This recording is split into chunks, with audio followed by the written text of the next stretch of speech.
देखिए दोस्तों, अल्फ़ाबेट अंग्रेजी वर्णमाला का प्रश्न है आपका। ये प्रश्न आपको रेलवे और बैंक 2020 में या कई बार 2014 में पूछा था। 55 साल पढ़ रहा है तो काहे ना इसको एक बार हम पढ़ लेते हैं। देखिए क्या लिखा है। अंग्रेजी वर्णमाला में दाएं ओर से 7वां अक्षर के बाएं ओर से 7वां अक्षर कौन कौन सा है।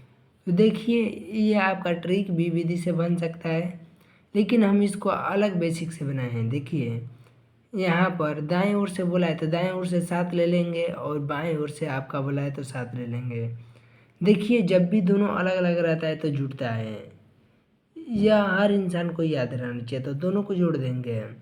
आप अगर भुलाए जाते हैं तो इतना किसी भी ट्रिक से याद रखिएगा, जब कोई भी इंसान अलग रहे तो हम जुड़ेंगे, इतना याद रखिएगा। जैसे खेसारी पवन को याद रख लीजिएगा कोई भी तरीक़ा से।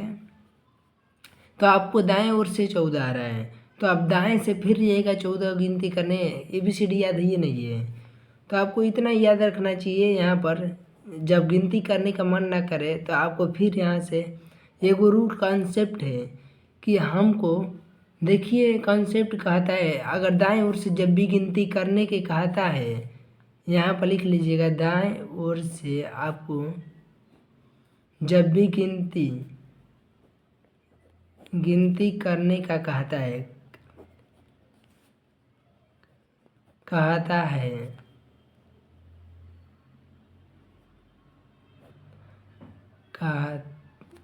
तो आपको क्या करना है, जब भी दाएं से गिनती करने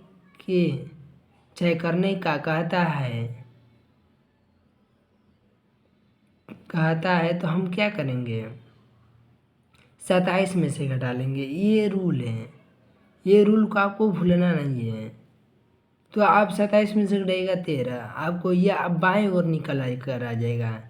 तो बाएं ओर से आप गिनिएगा 13 पर आपका M होता है, M आपका आंसर हो जाएगा। ठीक है दोस्तों, अब अगले वीडियो में आते हैं।